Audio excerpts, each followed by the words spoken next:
You ever get nervous for the shows? Nervous before the shows? I don't think it's nervous. It's like anxiety, so to speak, but not in a stressful way. It's like me getting ready, prepared. So it's just like I'm thinking about every moment, every step, every second. So it's just like, okay, cool, let's go out there and do our thing. Some nights are stronger than other nights. Some nights I'm just confident and just having fun, but some nights it's like I got a point to prove, show them why I need to be doing it. You know, it's disappointing for me in certain ways because I feel like, you know, certain aspects of my career sometimes are overshadowed by the negative stuff. So it's like, that kind of like fucks with my head a lot. Now, how I transition my creativity is basically all I want to kind of show, you know, because I'm tired of giving people something to talk about, you know. They should be talking about how I'm the baddest motherfucker on the stage instead of, you know, I'm the baddest motherfucker in the courtroom. You know what I'm saying? I just try to keep a level head, whatever problem's going on. Like, everybody go through their shit. I go through my shit most of the time. You know, I got a problem every day, but it's like, I try to just keep my head on straight. And I kind of channel some of that energy. If I'm angry, if I'm upset about something, I take it out on the stage.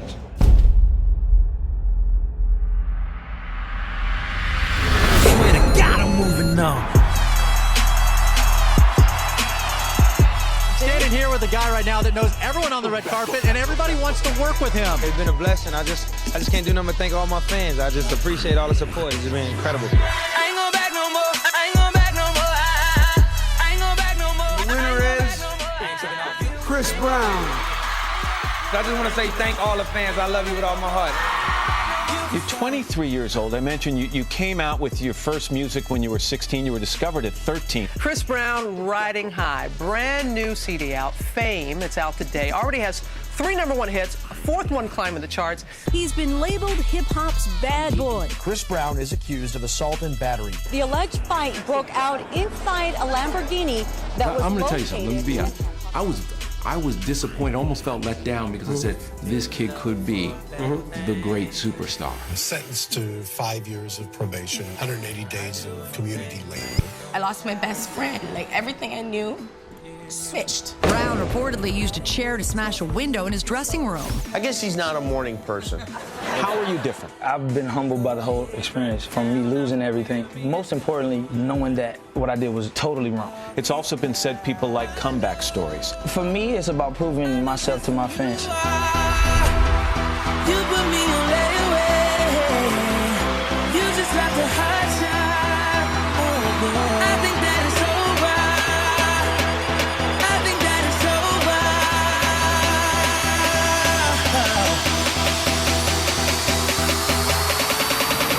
I swear to God, I'm moving on.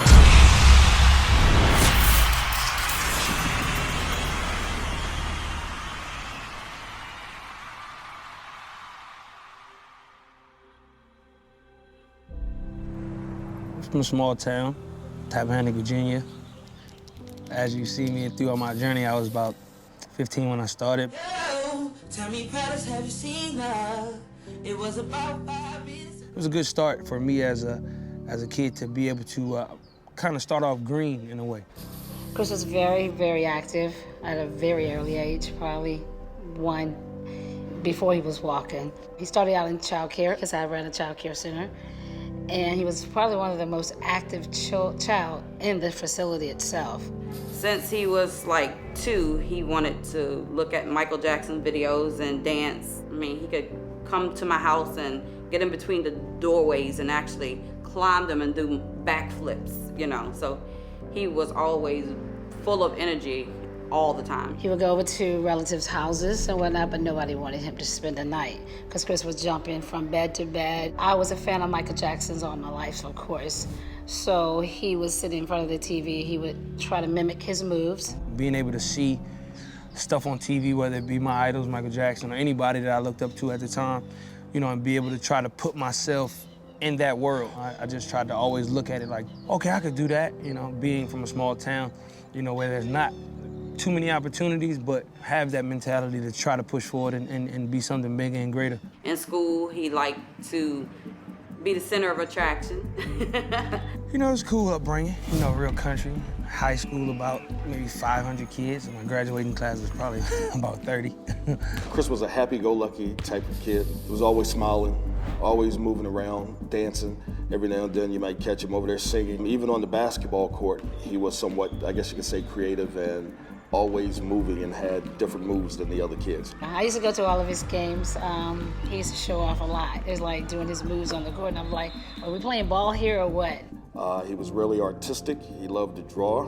They were mostly drawing assignments, and he was very good with the drawing, shading, and detail, and also with the coloring. He missed some time basically because of his, I guess, the routines he was going through. With my mom, she was a supporter from day one with my music. My dad, you know, he was there too. He actually first taught me how to moonwalk. He used to just, you know, just do it like on gravel one day. I was like, man, how did he do that? He was a kid, just acting out what he saw, but he actually sung on church choirs at an early age. He was good at everything, whether he played basketball, football. He had his own style. He might not always had, you know, the means to have like the best of everything because, you know, times were hard.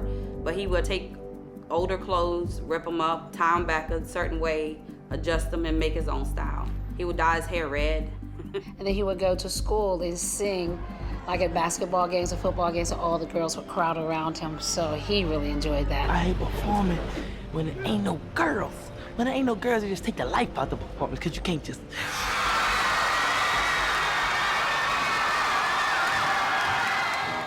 Well, my success, you know, I would have to give it all to my family, you know. I think our values as family members and, you know, whether it be your mom, your dad, cousins, uncles, aunts, you know, grandma, grandpa, I think everybody had a real warm and humble approach at life. See how she, you know she really feel it when she say it, when she laugh like that.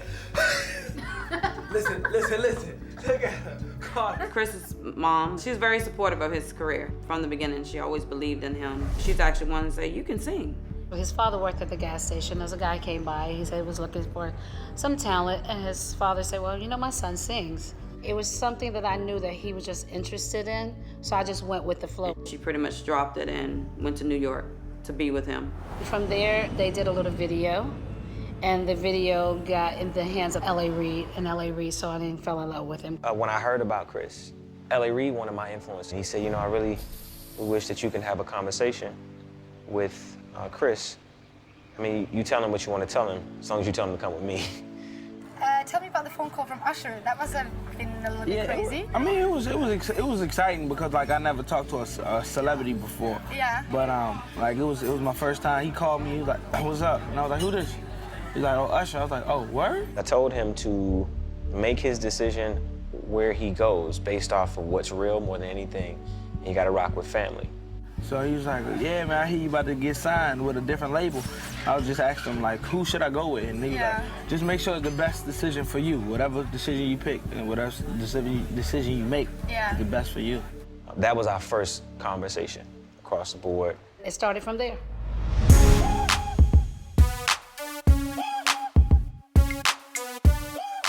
His fame came instant. You know, it came all at once. He was discovered at the age of 13 at a gas station where his father was. Now he is a platinum recording artist. Ladies and gentlemen, Chris Brown. Being able to maneuver at 15 and try to, you know, and have the success that I did have at the time, I was like, man, this is crazy. When Run It came out, I heard him screaming all the way out, Mom, my song is on the radio. That's it, they singing it though. I remember meeting Chris Brown for the first time in Miami. He just got done recording Run It. And as soon as it got done out the studio, it got in my hands and I went on the radio and broke it, helped break that record. And it was a record I believed in. And I knew he was gonna be the next superstar the day I met him. I remember the first time Chris Brown came on 106 in Park. I saw people lined up all the way down the block. And I didn't know, I thought some kind of fire drill was taking place or something like that. And as I got closer, I just, you know, I saw it was kids. And then I looked and I saw they had spray paint on the t-shirts and, you know, the signs that said, you know, marry me, Breezy, I love you, Breezy, Chris Brown for life. And I was like, what is going on? It was fun, but also I'm sure it was very stressful because He couldn't just walk into the store and go shopping, you know, just go play basketball at the gym like he used to. It wasn't the same anymore. He didn't understand that because he figured he could just go and he'll be fine. I'm a normal kid. I'm just Chris. I'm like, no, it doesn't work that way anymore. Well, you know, being 14 and 15 with a record deal, you know, it's the best feeling in the world, but it also comes with complications, you know? I think it's tough for anybody to start out at 14, 15, because you ain't even in high school, you ain't had a chance to like just live regular life. You've already been a star, so a lot of that's overwhelming. Being that most of your family have dealt with poverty and, you know, under minimum wage, kind of living, you know, most of your life, $10,000 to me was like, dang, I'm rich, you know? My son calls me, I'm at work, and he goes, Mom, like, you know, there's people outside of our door recording and taking pictures, from paparazzi to even people you knew, just, you know, made it different and difficult having a normal life. I just was more overwhelmed by it, but just not letting it shake me, like not letting the money kind of shape what I want to do as an artist. Just like with every family, you have problems and complications, you know. Sometimes jealousy and envy plays a big role. It's kind of new to them. Like, it's not really something that even myself really could comprehend at the time. His mom and dad, you know, they had a great relationship, and, you know, one day I guess they were all together at home as a family, and then it, you know, it fell apart. Chris not having a father in the house made him to grow up faster than what he actually had to. It was a lot. It was more than I knew that he could handle. What I always call it is, as I tell Chris, is God's balance. God is gonna give you that great opportunity to be something fantastic, and then at the same time, he's gonna level darkness around you that's gonna keep you balanced. So with a person that's 14, 15, hopefully they have someone there to recognize the dark patches and say, okay, yeah, we can do this, but you just gotta be mindful of that. Yeah, it was a challenge, and just growing up thinking that he was in this adult world and thinking that he could do what the adults do, but no, just because it's there for you, you're not gonna do that. That is not what you do. For me, having my mother there created a balance, and I think it was a bit difficult, period, for him. You sound very driven. Yeah, definitely. Yeah. You live with your mom, right? Yeah. I think he felt that he had to take care of me. I got to take care of my mom because my dad is not there. I'm the dad of the house, or he felt that he was the man of the house. That's how he thought, and that's actually what he said. Your family, you expect to be your family. So even family sometimes, you know, change. And at that point, it was kind of hard because Chris was back and forth with me and his father. And it was hard for his father because I had left. He grew up so fast, he didn't really get to have a childhood or, you know, a teenage life of a, you know, of a normal person. I actually wanted him to actually speak to a psychiatrist to just prepare him for what was about to happen because he blew up so fast, knowing that he would not know how to handle it so that he could talk about it and how it made him feel, but we never could get him to do that. I want to be at the pinnacle, like the highest point to where I'm known as like a legend almost. 2 years ago, this artist was just another kid in high school. Now, 2 years later, he's one of the biggest stars in the world.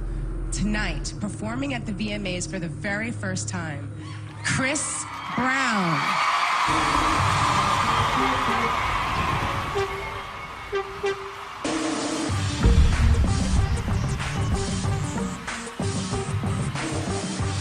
I was backstage and my dancer, he ran in, Moody. He was like, yo, you gotta see him. He's on stage right now. He's crazy.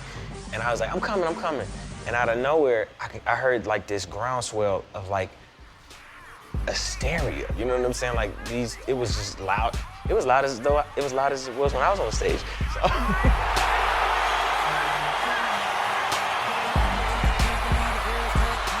So I ran out there, and there he was, killing it.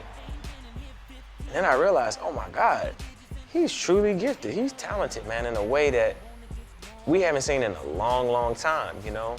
He has a gift like Michael Jackson had that makes you scratch your head and say, what else is he doing? Because I've seen these steps before, I've seen these moves before, but what else is Chris Brown doing?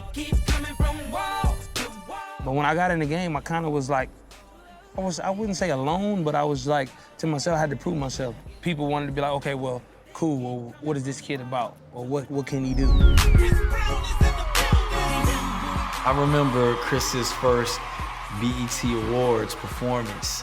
I remember he came out with that white jacket. I think I was backstage at the time. I had to present shortly after, and I just remember hearing the rumbling. And so we're looking at the monitor, and we're just watching this kid, man, we're watching him kill it. This dude is really, really special. I knew he was special, but I didn't realize how incredible of a dancer he was until that day. And I felt blessed to have him. It really showed the best of Chris's ability to sing and dance and win over a crowd. Only person I ever thought about like that is Michael Jackson. There's Michael Jackson and there's Chris Brown. And that's just facts. Just like Michael Jackson opened the door for Usher, I believe that Usher opened the door for Chris. For any person, African-American artist, period, to have come up in that time and be successful and have that, very delicate mixture of being a singer, dancer, performer, entertainer, man, it was hard.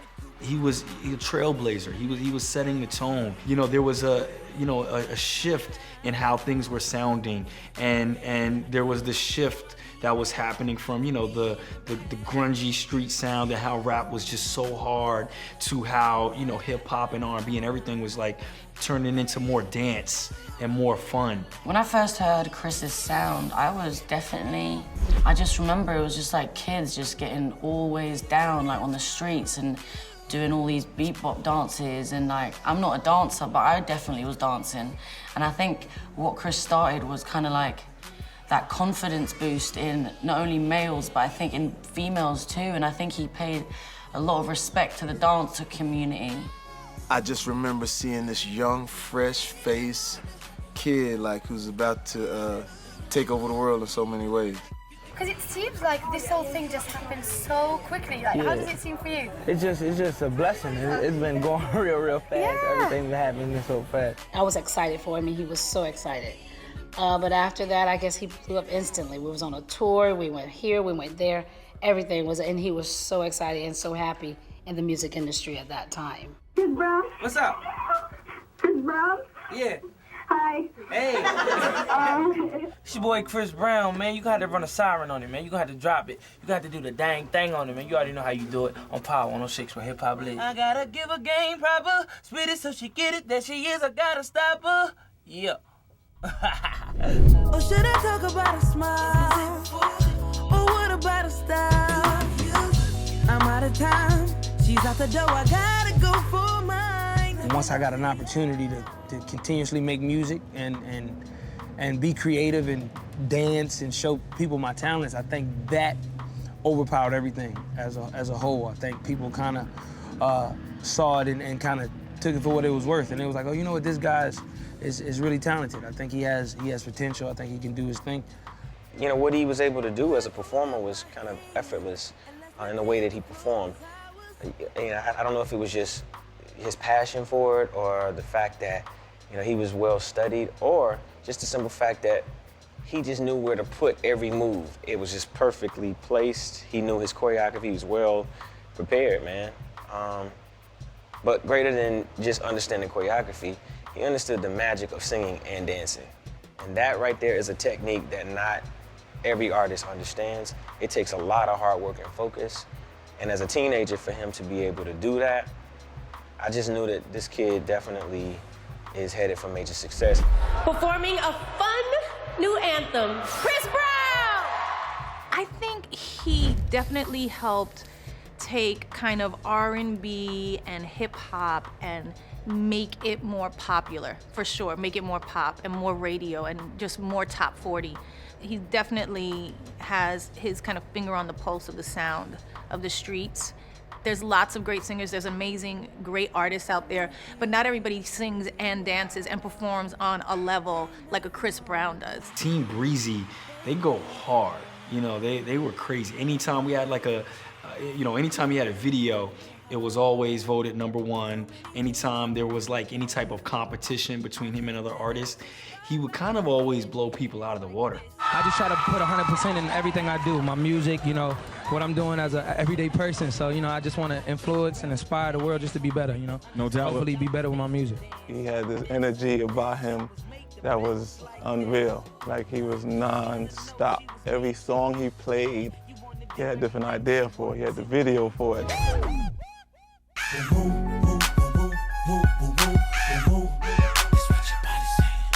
But what I love the most about Chris is his presence. His presence really stands out, you know? I mean, you know that thing when people are like, they're just superstars? Chris is just a superstar. Standing here with a guy right now that knows everyone on the red carpet and everybody wants to work with him.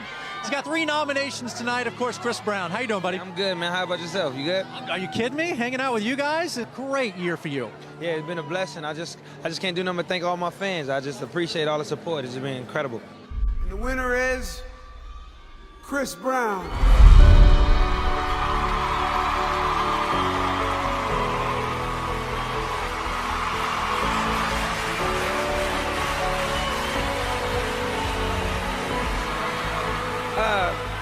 I'm gonna try to keep it short. They got the countdown on the prompter, so I'm kind of totally. I would have gave it to Coldplay, but I'm really I'm lost for words. I just want to say thank all the fans. I love you with all my heart.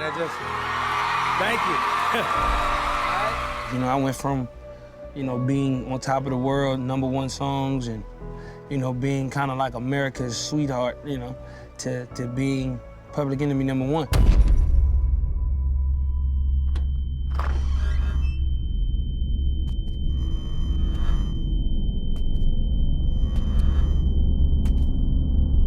Prosecutors have charged singer Chris Brown with 2 felonies, including assault. Allegations of domestic violence. Damage more serious, much more violent. Grammy Award nominee has just posted bail on criminal threat charges.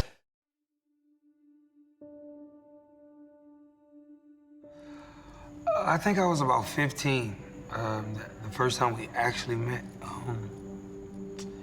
It was at a show, I think it's Z100, a show in New York. And we were, and I've been hearing her, met like her music and stuff from, you know, the radio. It was a big #1 hit. And I was just sitting there, I was like, man, okay, cool. I want to see what she looked like. I want to meet her. I seen her video, I was like, oh, she cute. So, you know, I saw her at the show, and she was like, hey, what's up, how you doing? And she had an accent, and I was like, never heard that before. That kind of sound good, you know what I'm saying? So I said, you know what? Let me talk to her, see what she's talking about, just to be cool with her. We exchange information and stuff like that. And through passing, we would be on the same shows. She would always, like, would perform and then would go sit in the crowd. She watched my show, so I was, like, nervous. I was like, do she like me? I didn't know if she liked me or not, but I was just like, she really watching the show, so she actually must like my music. So from there, you know, we just became friends, kick it. Nothing too serious, but we just had, you know, a good understanding of each other. What's all these dating rumors, Chris? Yes, no? I would just keep it as we just doing our thing, just having fun. You know, just one day I remember it was like right before our VMA performance. Me and her did the VMA performance, my first ever one. It was a couple months before that, and I remember staying over her house, and I was just looking like, man, what we doing? And she was just like, what you mean? I was like, I'm always over here, like, we like each other, obviously. Let's just do it. Let's just be boyfriend and girlfriend. She started laughing. She said, you ain't serious. I don't think you want to do that. And I was like, why? And she's like, no. You ain't ready. And I was like, no, I am. I think I'm ready, for real. And so then I remember, I was like, I think I love you. She was looking at me like, what? Like, did I say the word? You know, so, you know, at that time when we did the VMAs, it was more like we kept our relationship secret. So we had been together for maybe, like, I want to say 8 months prior. So it was we just kept it to ourselves. We didn't want everybody to know. We just wanted it, you know, just to be like, okay, if they guess it, they guess it. But right now, we love each other, so I really don't care about everybody else. So we did the show, and it was like that moment when you got a chance to say, okay, yeah, they're dating, they're talking. At that moment, she had like the biggest records out, like was going crazy. And me, I still was going strong with all my records and new stuff. When we got a chance to do that show, it was kind of like both of us being able to show the world, like, hey, we both are dope, talented artists. We both, you know, are gonna make a mark in this world. It was like a fairy tale. To see Rihanna and Chris when they first started dating, it was magical, you know? And those two, they were kind of inseparable, you know? You would hear about them being in the studio, you would hear, you know, they're coming into the club together, and it was just an energy. At that time in our career, being that young, being naive, gullible, but also just happy, just wanting to be everywhere. I mean, it was no other feeling like it. But with her, with Rhea, it was just like, our power that we had at that age, it was just, it's dangerous, man. Like, you could go anywhere. Like, we couldn't go to a hotel and not have 1,000 fans outside waiting. You know what I'm saying? We couldn't go to any restaurant and just eat. Like, real-life rock stars at 16 and 17 years old, man, that's dangerous. Because you could do whatever you want. I just think we were, like, the perfect, like, and bad combination. Like, it was just good and bad together. It was just, I want to say maybe a year and a half into the relationship with Rihanna, I really was serious about it. Like, you know, I was always goofy about everything else, being a young kid, but the maturity level I had in my beliefs of what I wanted with my girlfriend, you know what? I want to marry you, but I want, before, you know, we go any further, I just want to be able to be honest and be completely real with you about everything you've ever had a question about or a doubt about. Or she had asked me, like, right when we first started dating, hey, you ever mess with this person?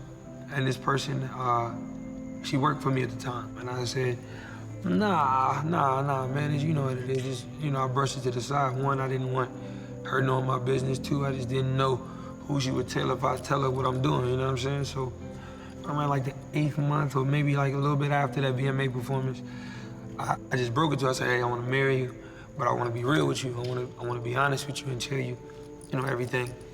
This is what it is. Before we were together, me and this other girl did have sex. My trust totally was lost with her. You know what I'm saying? She hated me. Like, after that, I tried everything. Like, she didn't care. Like, she just didn't trust me after that. From there, it just went downhill because, you know, it would be fights, it would be verbal fights, physical fights as well, mutual sides, and this is the first time I get to say anything. And like I said, I still love Rihanna, but I'm just gonna be honest. We would fight each other. She would hit me, I would hit her. But it never was okay. It was always a point to when we talk about it, like, yo, what the fuck are we doing? Like, I don't like that. I don't like you slapping me. If I go on stage, I got a scratch on my face, and I gotta explain it like, oh, no, I fell, or like, or like, if you got a scar or a bruise, you gotta put makeup on it. I feel like shit. Like, I'm not ever trying to put my hands on any female. Anger or whatever, you have to walk away from the situation. Never, ever put your hands on anyone. You know, that was his girl, you know what I'm saying? So I feel like, you know, what he went through it was like a test. And it wasn't so much of the situation. I think it was just a test in life. I was just like Chris. I was very successful at a young age, and when you're really successful, I was taught that can't should be a foreign language to you. No should be a foreign language to you. You shouldn't be able to understand the language of no, or you can't. Like me, I felt like a fucking monster. 20-year-old pop star Rihanna is the woman involved in the alleged domestic violence assault case. I lost my best friend. Like, everything I knew switched, and I couldn't control that. So I had to deal with that, and that's not easy for me to understand. 7 years ago, when I was about 17, 18, you know, the whole Rihanna incident happened. And, you know, a lot of that changed my life. And that night at that Clive Davis party, that I made sure the person that I was involved with before, I said, hey, you can't come around to these places. And the person comes in, comes right to the table and say, hey, what's up, y'all? And I already know it's an issue, so I say, hey, cool, and I keep it, and they keep it moving and leave. I look over at Rihanna, and she's bawling, she's just crying. In the middle of the ceremony about to start, she's just crying, and I'm like, yo, please, babe, don't do this. Like, don't do this in here. Like I didn't know, I promise, I swear to God, I didn't know. So she got over it, she started drinking a little bit, we both were drinking a little bit. We was tipsy, laughing, joking, you know, and then we left. And Juan, just a few hours ago, we saw Chris Brown drive off. According to sources, the alleged fight broke out inside a Lamborghini that was located at Hancock Park. As you know, young relationships, any relationship is based on trust, but because I told her that, she didn't trust me with anything. So I would give her the option of, oh, you can look at my phone. So I gave her the phone. She looks at the phone and there's a message and it says, kill the Grammys, do your thing. And I didn't read the rest of the message, I didn't open it. So she opened the message and the rest of the message said, I'll see you at the cloud party. So all thought she thought I was lying. She starts going off, she throws the phone, I hate you, whatever, whatever. Starts hitting me, we're in a little Lamborghini. You know, she's fighting me and I'm like, look, I'm telling you the truth, I swear to God. You know, I'm telling you the truth, stop it. So then she hits me a couple more times and I just kind of it doesn't go from translation to let's sit down, I'm telling you the truth. It goes to now I'm finna be mean and be evil. Arguing. So then like I remember she tried to kick me. It's like just her just being upset. But then I really hit her. Like I with a closed fist, like I punched her, you know, and it busted her lip. And when I saw it, I was in shock. I was like, fuck, why the hell did I hit her like? So from there, she just spit in my face, like spit the blood in my face, and I'm like, yo, so it enraged me even more. Like it's a real on fight in a car. We driving in the street. So I'm like, yo, man, we tripping. Like, what the fuck? Like, what are we doing? She's trying to grab for my phone, and I'm not giving her my phone to throw it out of the window. So she grabs my nuts. And when she do that, I bite her arm, I think, as I'm driving, because I'm still trying to drive. And it's just like a petty, like, stupid fight, bro. And I'm just realizing it. I'm like, look, what the hell am I doing, bro? Like, what are you, like, you honestly doing this in the car right now? Like, what are we doing? So I pull over in Hancock Park, maybe less than 2-3 miles from my house, because I'm just trying to resolve the situation. I'm not trying to fight any further. I don't want to, like, I love her. I don't want to hurt my girlfriend, you know? And so I pull over, and I said, look, like, I'm telling you the truth. Like, I'm crying, she's crying. Like, I'm telling you the truth. I swear to God, like, I didn't do it. I didn't know she was fucking coming. I didn't know, I promise. She just didn't believe me. Like, I just know you lying to me, So she takes the keys out of the car. I'm in park. She takes the keys out of the car and throws fakes like she throws them out the window. And I'm like, what are you doing? And I get out the car. When I get out the car, I'm looking for the keys in somebody's yard. And she yells out of her door, help, he's trying to kill me. I said, stop, like, we gonna get in trouble. So I'm looking for the keys, she's sitting on the keys. So I'm like, you know what, I can't play this game with you. So I'm getting my bags out of the car.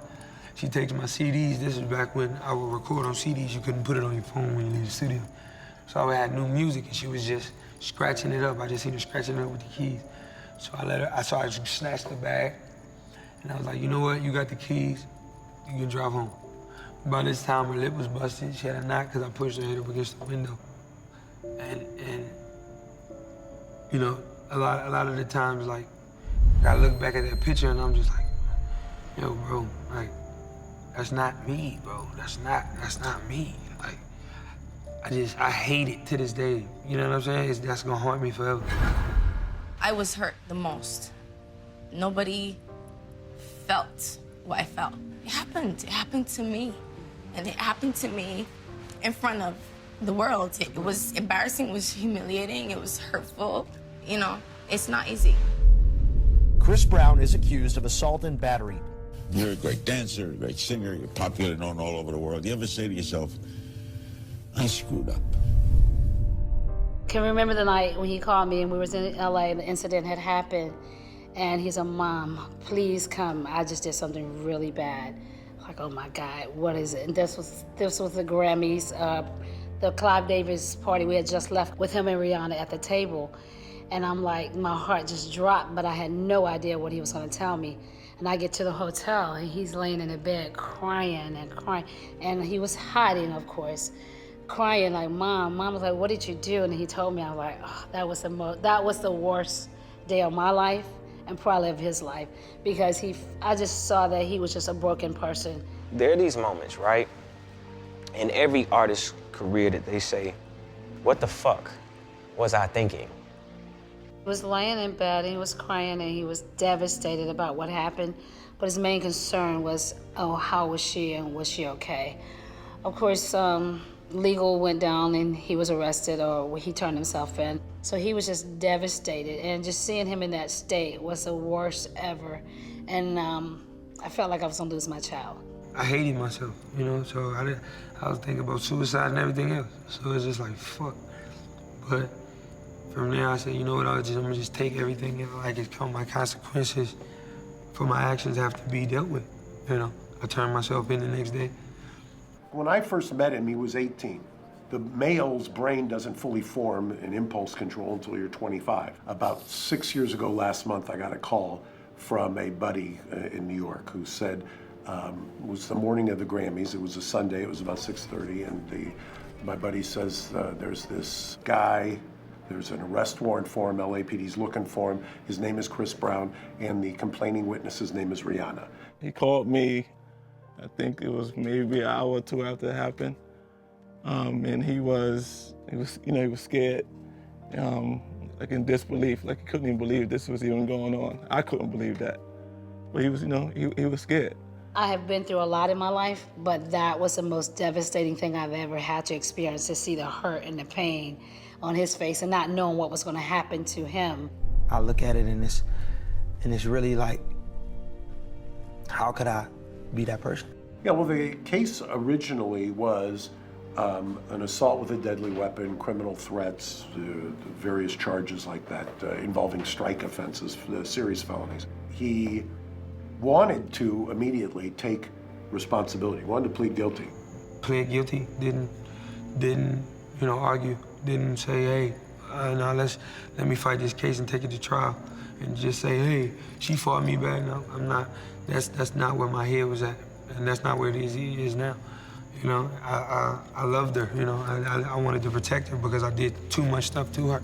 Like I did what I did, so it was wrong. Explain quickly, Mark, what he pled guilty to.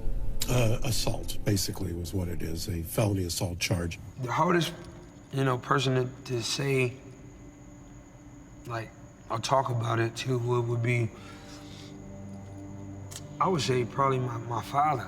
You know what I'm saying? My father and my real father. I don't want to disappoint my father because he actually was there for me. But my mom, it was a little bit more closer to heart because I seen my mom deal with that, firsthand. Not from my father. My biological father, Clinton Maurice Brown, is a great man, But her, a significant other at the time, my mother, a significant other, he was a monster, animal, pure hatred, evil. I never hated somebody in my life.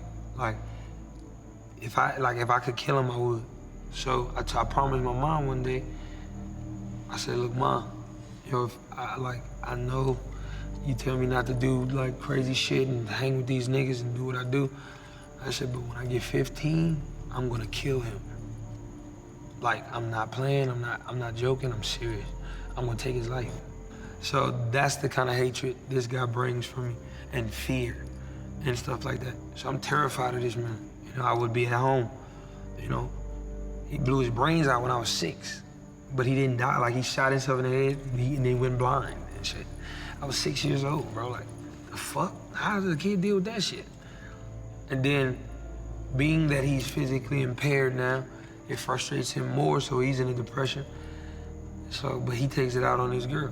His girl happens to be my mom. This is what I had to deal with. Like, I had to hear my mom get beat up every night. I had to pee on myself, like, I'm scared to even get up and walk in the hallway because I didn't want to see nothing. Like, you know what I'm saying? So nobody knows that fear that they have to deal with, and then it transcends sometimes, it's learned behavior.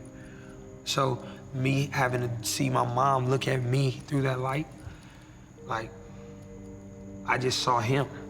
That's who I saw. I saw him. I didn't see Chris. I seen that motherfucker. And so that's what ate at me a lot. That's what killed my soul a lot, because I was the one thing I was running from. Sometimes you try to run away from the one thing that you don't want to become, and you become it. The only person they hate right now is him. The only thing Chris Brown is guilty of? A felony.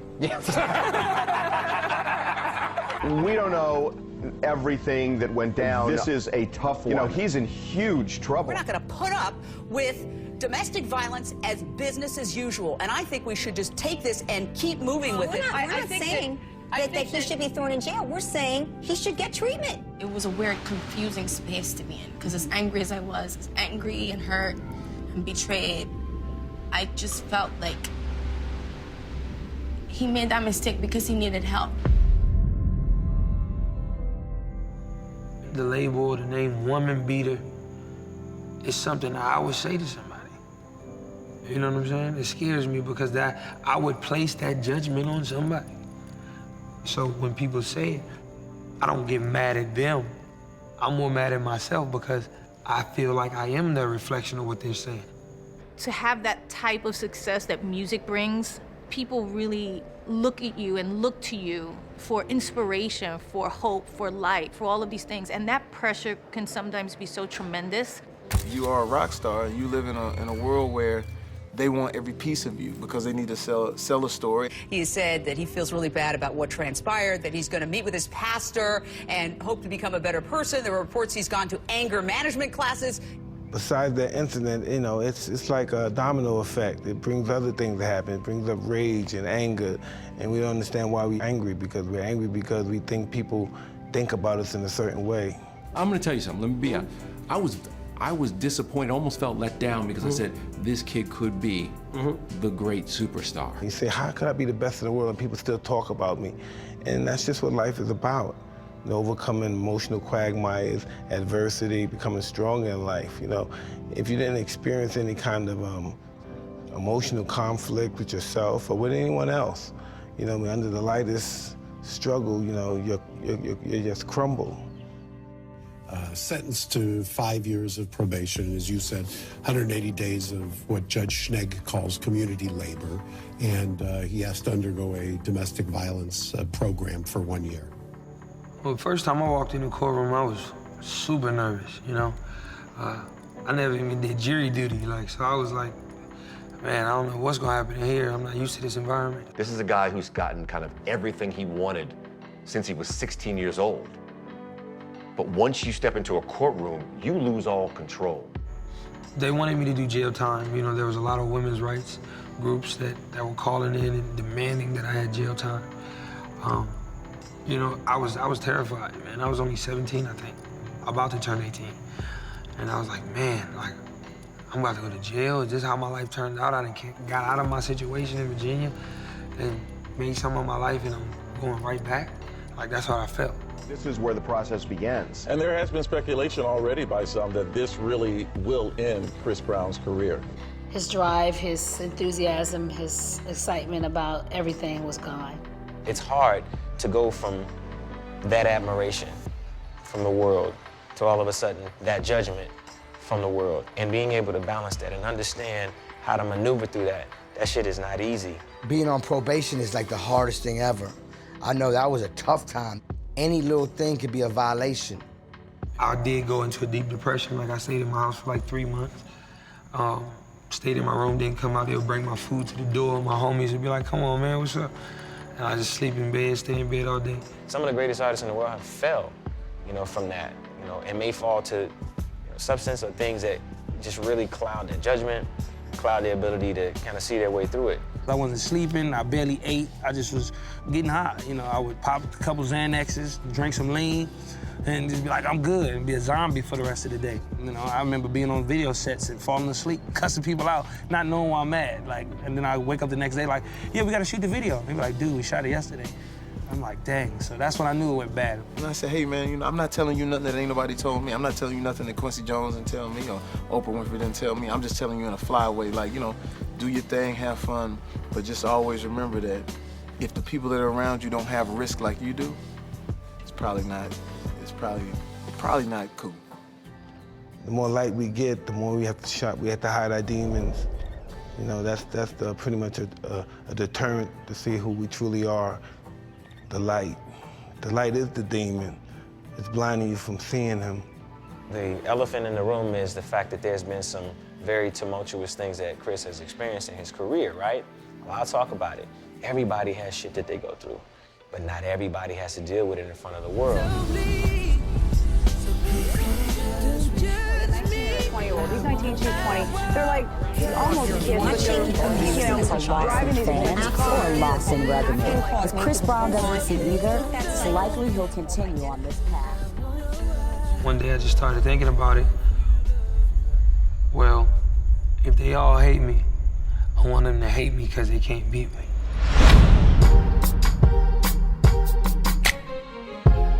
All that bullshit's for the bird. That next week I went in the studio and I said, I don't care even if I don't know how to write, if they don't like my songs, I'm just gonna say whatever I feel. Let me just talk about what I'm rocking with. Then you got songs like Deuces that'll come out.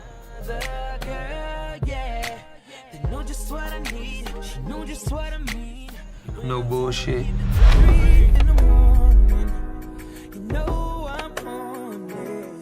And even throughout that process, I tried to get Rihanna back. I would try to call and try to like, hey, what's up, man? Just like, one time she's like, hey, I got a boyfriend, stop talking to me.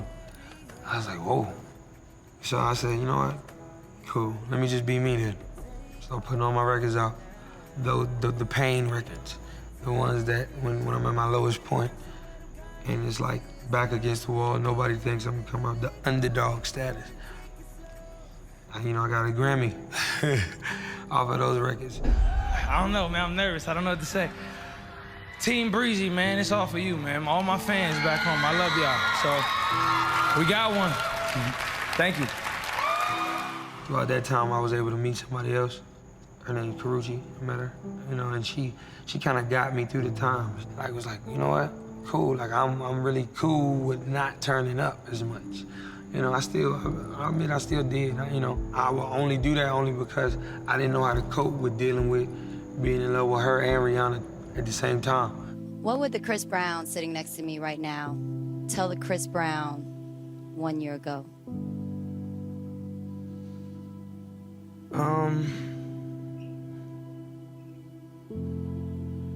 Make some wise decisions, brother. Like, I would definitely look at myself a year ago and be like, man, like, really, really, like, don't take this for granted. Don't take anything for granted, and don't think you're untouchable or you're invincible, because you're not. He has to make that decision and choose who he is. We have to look in the mirror sometimes of life and decide, do we like who we're looking at? And I sometimes don't like who I'm still looking at, but I like him more than I used to like him. At that time, I just was trying to mask my real feelings. My life was just slowly going downhill because of my fear. You know what I'm saying? And my insecurities and me not really manning up. So it's 2010. We've decided that we're going to have Chris Brown do the year after, the year anniversary, Jackson tribute. But there's one tribute performance we've yet to see. And the crowd knew exactly who it was. And there was this murmur that built, and the lights drop out, and Chris hit the stage.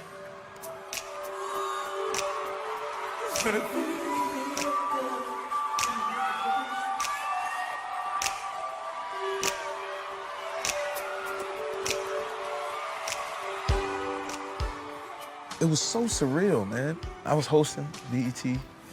That for everyone was just a moment in time where he says, Chris was going through a thing. And so therefore, it really hurt him.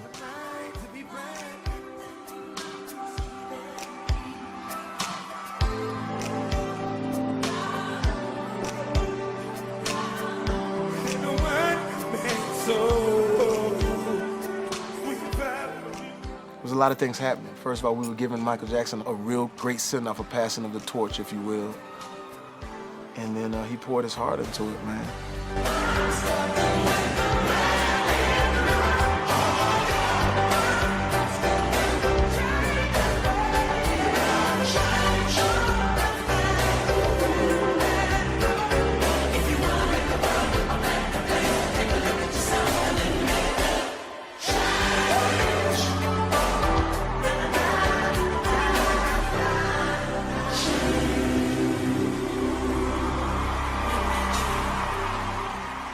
Chris Brown was there to prove something that night, that he belonged on this planet, that he belonged on stages, No matter what you think about Chris Brown, when he starts to dance and sing, he has that light. He has that fire, that lightning rodness of a career. So I think that sobered a lot of people up. Like, you know, you can only do so much. You can only give so much. Sometimes you gotta step back a little bit and just decompress.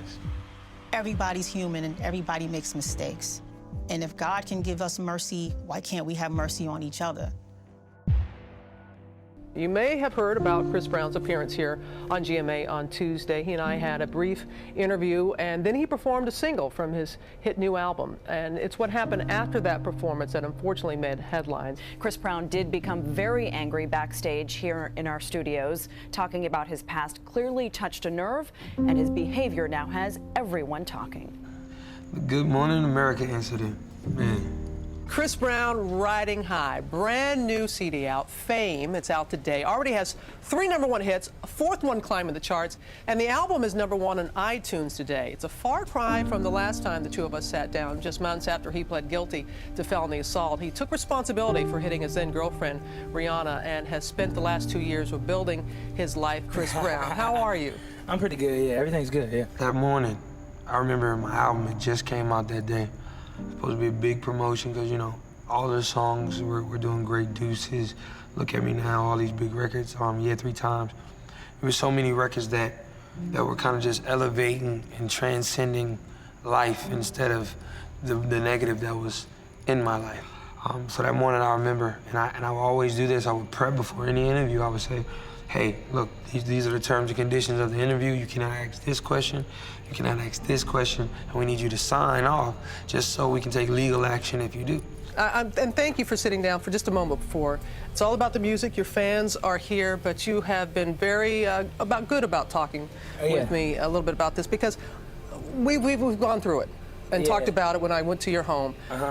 What's going on now is that recently the restraining order against you that Rihanna had issued has been relaxed. And I always danced around the topic. I always would dance around it, and I didn't know how to deal with it myself. It still was a big insecurity within myself. Have you all seen each other, been around each other? I mean, not really. I mean, it's not really a big deal to me now as far as that situation. I think I'm past that in my life, and I think today is the album day, so that's what I'm focused on. So everybody go get that album. That was so intense to me, and like I felt like it was a slap in the face. Like, you want me to be this person on TV. You want me to be that person. You still want me to be the monster. Fame, F-A-M-E. Yeah. What does that stand for? Fame, forgiving all my enemies, and definitely fans are my everything. And that meaning, like, you know, being able to go through everything I went through and show my fans that I love them, you know? That's what it is, and fans are my everything. You can see me getting agitated. You can see me in there kind of getting frustrated. When you say forgive all your enemies, who do you consider your enemies? Just anybody, naysayers, haters, whatever the case may be. I just think, you know, being positive and promoting that is what I'm about now, and that's what I'm gonna do. I start clenching my jaws and trying to play it off. Yeah, but you can understand how some people, you know, that was very serious. What you went through? It just was killing me because she was depicting the monster that I thought I was.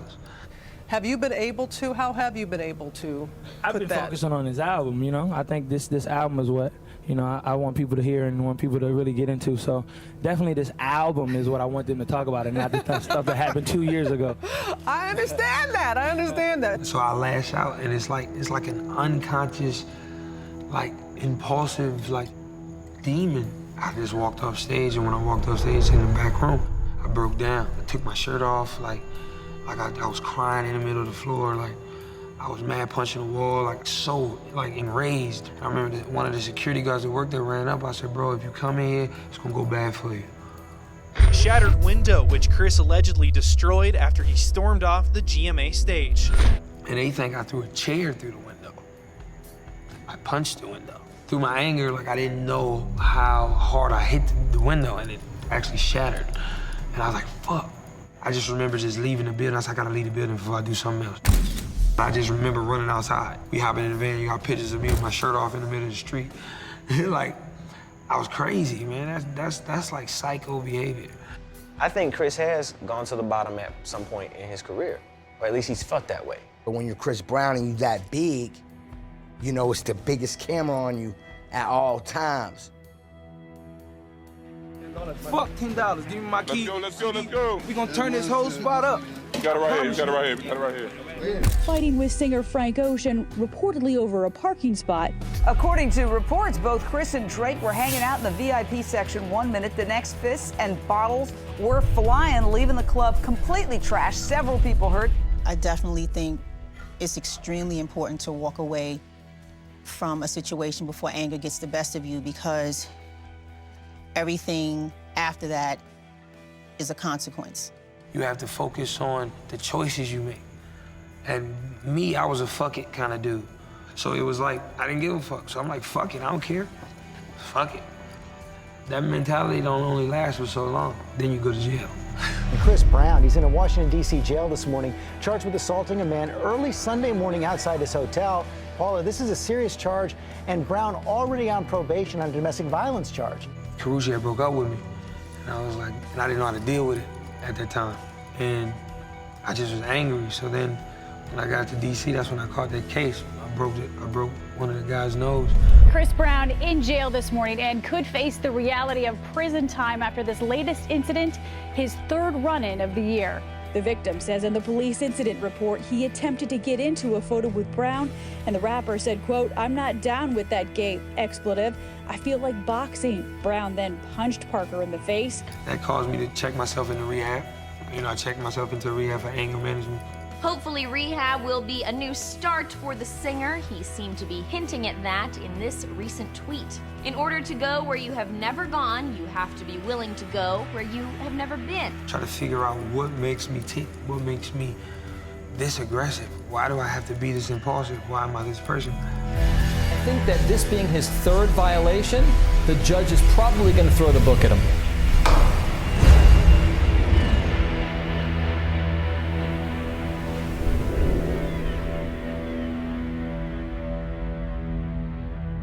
Everybody has some tumultuous thing that happens in their career.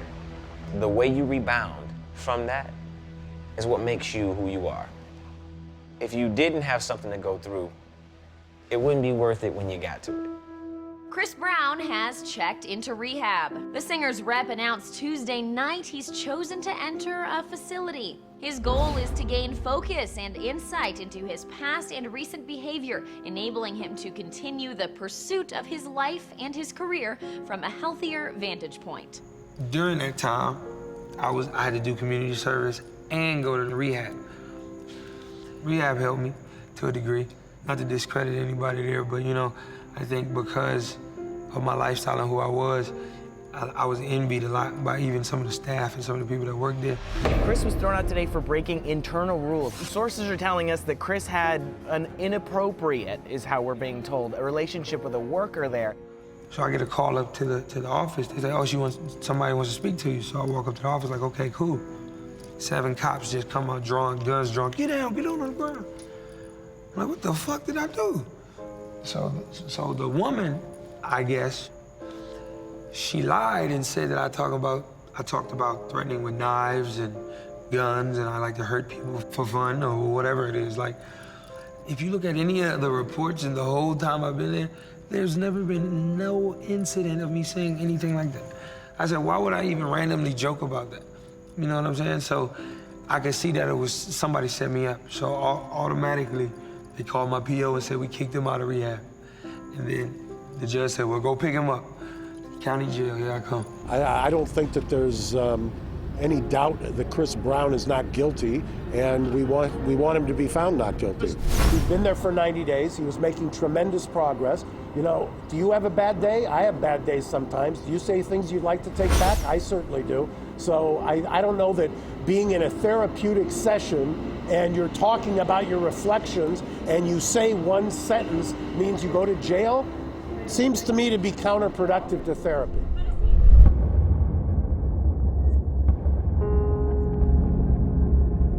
Jail was like an eye-opener, man. Like, once you get in there with real killers, once you get in there with real murderers and real, rapists, child molesters, and all the worst, you get a chance to understand what it is and how blessed you are. It feels like you're hopeless, although when he was in jail, I was there every other day. The judge gave me permission to go in with his attorneys, and that was uplifting for me because every day I'm calling the attorney, could you please go with me today? Could you please go with me? I just want to see him. Because I said, just to get him out of this cell. You would get out on like the end of the week for an hour. You go to the roof and they would put you in a cage. Like you wouldn't be like, oh, with the regular people playing ball, you would be in a cage with a dip bar and a phone. You had to stand up, you couldn't sit down. It was piss shit.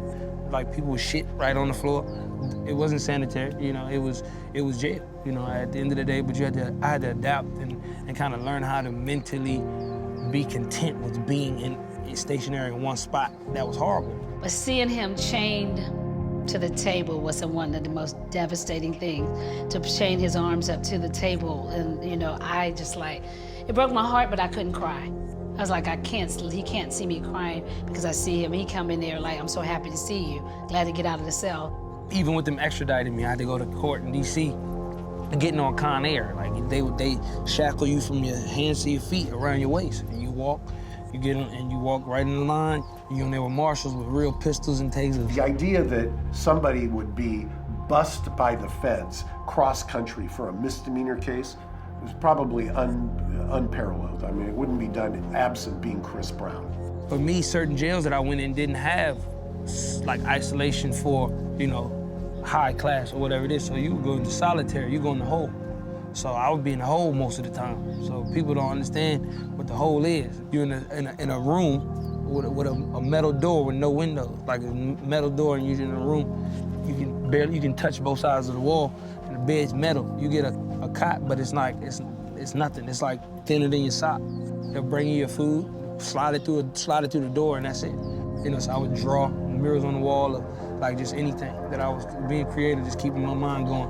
I got a chance to really read the Bible at that time. I never read the Bible in my life. I was amazed at the way he dealt with the custody time, going to jail. For me, that was a real big learning experience for me. What I respect about him, that he weathered the storm. Just calling on my fans, letting y'all know I love y'all. Thank y'all for all the support. Thank you for everything. You know, the new video just came out, so I hope y'all enjoy that. And most importantly, Kay, Carucci, I love you. I think that experience, again, it goes to that old adage, if it doesn't kill you, it makes you stronger. Like throughout that time, like it just was an eye-opener, and I just looked at myself like, this ain't my life. This is not what I do. I think pain is our strength. Struggle is our victory.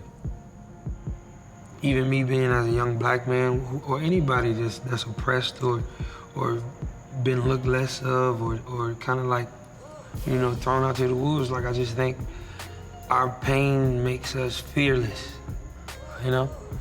Because it's not we don't have a choice. Well, when they say you're at the bottom, right?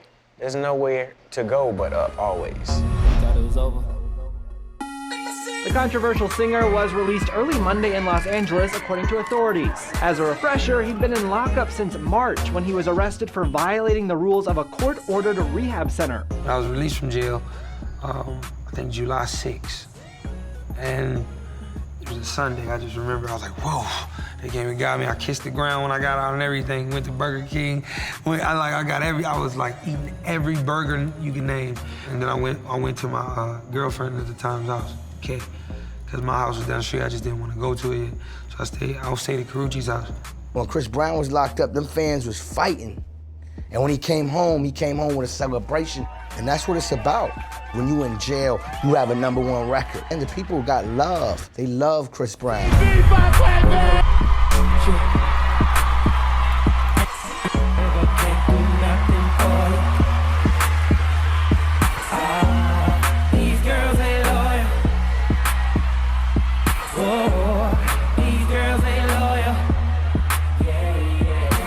He did his jail time, came home like nothing. Went straight to the studio. And you come home and put massive hit records. You gotta be strong to do that. You can tell by the way I walk that I got 'em. Yeah, any girl that I wanna. Got bitches and marijuana. I can tell by the You know, Chris is a one in a million type artist, you know what I mean? You don't meet a lot of people with that type of blessing and that type of gift.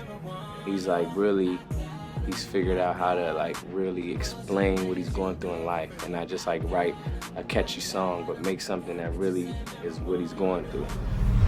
Chris Brown is climbing the charts with his newest album.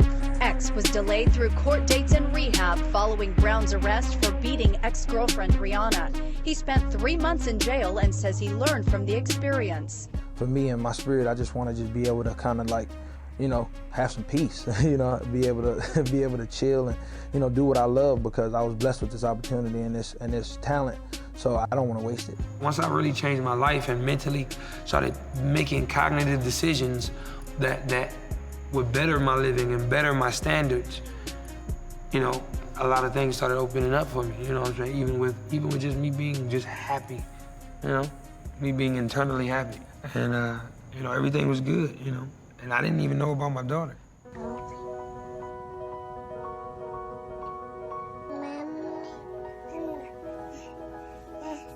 During me and Karrueche's breakup, like August and September is when my child was conceived. As the time goes on, I'm on this tour, you know, this big tour we doing. I get a phone call, girl crying, and I'm like, what's up? And I'm like, what's wrong with you? She's like, yo, he's not the father, you the father of the baby. At this time, I'm in a relationship. I'm trying to have, like, you know, trying to get my girl pregnant at the time. I'm trying to, you know, do the right thing as a boyfriend and not cheat, not mess with no girls, none of that stuff. So I'm like, whoa. She came, I looked at the baby. As soon as I saw her, I was like, she looks just like me, like that's my kid. Say what's up. So once I found out, I guess somebody leaked like the story to TMZ or whoever they leaked it to and said, hey, boom, Chris got a secret baby. And my lawyers called me 30 minutes before the story dropped, like, yo, they about to run the story. They already called the story. They're gonna run it. You got anything you want to say? I'm like, no, what? No, I ain't even around my girlfriend. Like, I need her here so I can sit her down and have a real face-to-face conversation and really be honest with her and let her know. 30 minutes, boom, is on everything. So reports have been swirling that Chris Brown is secretly the father of a 9-month baby girl. I'm calling her. I'm like, look, listen, she looking at it as I'm calling her. She's screaming at me, what the hell is this shit, bro? You ain't shit, I'm tired, it's over with, boom, boom, boom. Done. Karrueche Tran has confirmed this whole thing on Twitter and dumped Chris Brown in one swoop. One can only take so much. The best of luck to Chris and his family. No baby mama drama for me. Into that relationship, you know what I'm saying? And like, I love my daughter unconditionally. Like, it's like nobody comes before her. You know what I'm saying? God made her, you know, for me, I think. What you see? It's a top. Don't eat the top. Nobody comes in between me and her. I love her with all my heart. I wouldn't trade her for nothing. Chris is just a really caring guy. He's always been that person, and he looks after everyone. And before he had a baby, and before royalty was royalty, it's about time people see that Chris is who Chris is, which is a loving, caring, gorgeous person. Being a father now has kind of even made me grow up. It made me grow up way more now. Life it's a special thing, man, because, you know, it's going hurricane. You know, somebody else would have gave up. You know, he ain't allowed that. But my daughter, she shaped me to be like a real man. That's what it's all about, because we can only be entertainers, fighters for a short duration of time. And after that's over, we're still human beings. And we have to improve on being better human beings in order to succeed in life. You know, this is the hardest game, and the hardest goal that we're trying to accomplish. It's life. Whatever that is he wants, that's up to him. It's a life lesson for all of us because it's affected all of us. If you truly do love Chris Brown, then you felt everything that has gone on with him. At the end of the day, it is what it is. It was an 18-year-old guy who made a horrible decision and was struggling to learn from it. But at the end of the day, the amount of scrutiny that he's been under, the amount of haters out there, I think is dwarfed by the number of people that really are supportive of him.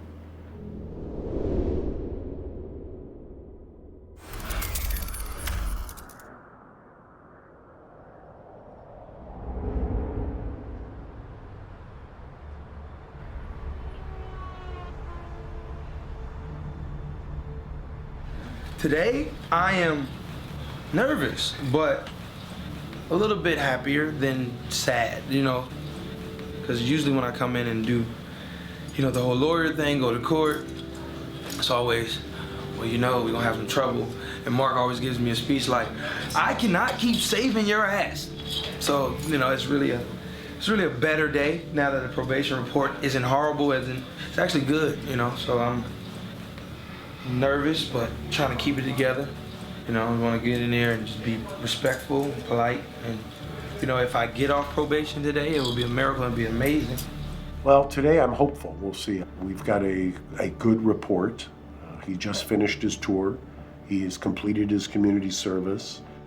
All of the things that the judge had asked the probation department to investigate, the law enforcement has given him a clean bill of health. He's tested repeatedly, clean. His psychiatrist gives him kind of great marks, and I can echo that with the psychiatrist. The breadth and depth of his understanding and self-awareness is light years from where it was 6 years ago. Right now, it's always nerves, man, because you just never know. Especially in my case, in my situation, it's always something. I'm just waiting. Hopefully that day is the day when all that ceases. Wish me luck.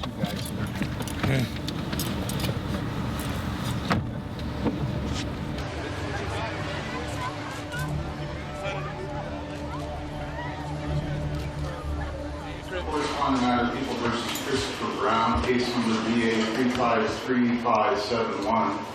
The defendant is present.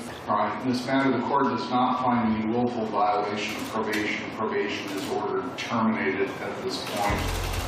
Anything further? Nothing further. Thank you very much. Thank you, counsel. We're in recess. Thank you,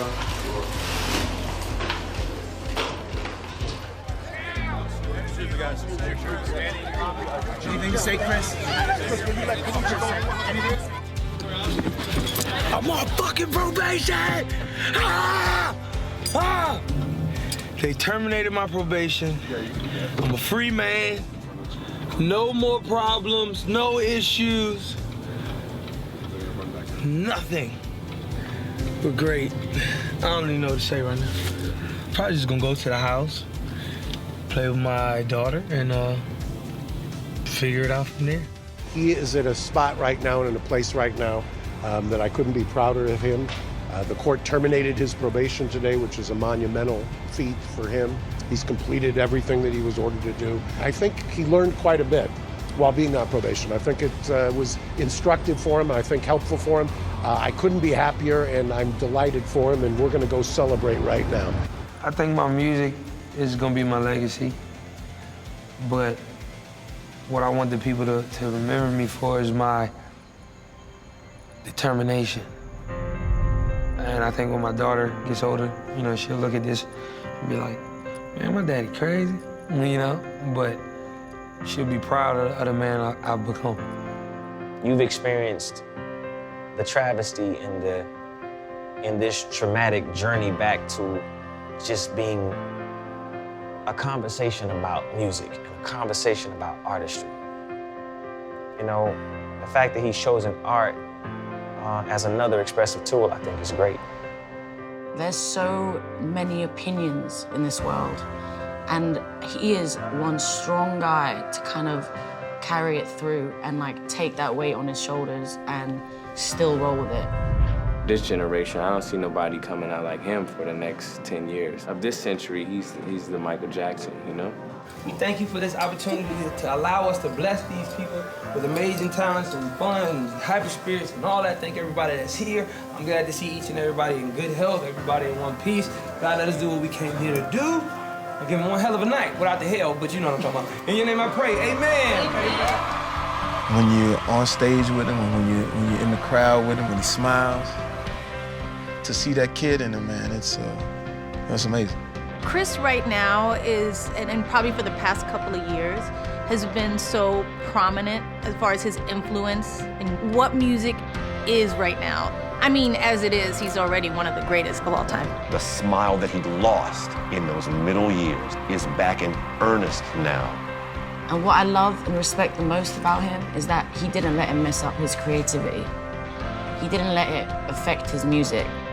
And no matter what people say, he keeps giving us them bangers. That's an icon, I promise you.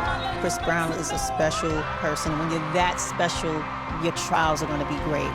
Time is the greatest teacher of them all. When you see him now, he's just more of a man.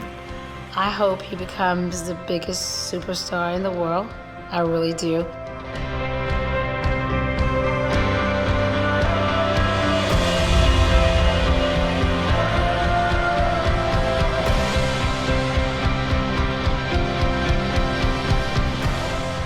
My legacy is based on my choices, you know? I choose to be a great father. I choose to be a great artist. I choose to never get in trouble, you know? I'm trying, but I'm still human. With all my love that I get from my fans and the love that I get from my daughter alone, like it's shaping me to become legendary.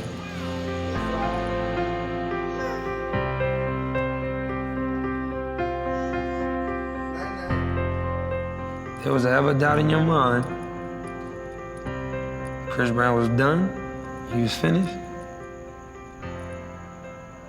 I wouldn't bet on it. Every dream in my head, it's like a mountain that I just keep climbing. And when I get to the edge, I turn around and put that dream behind me. And it never feels the way I want, but I keep on trying. I just keep on trying. Have you been there? Have you seen it all? Have you done this once before? Did they tell you you love this life and all these lights? Now you're lying on the floor, and they know it doesn't kill you, makes you want it more. And this is your life, your life, your life. Welcome to my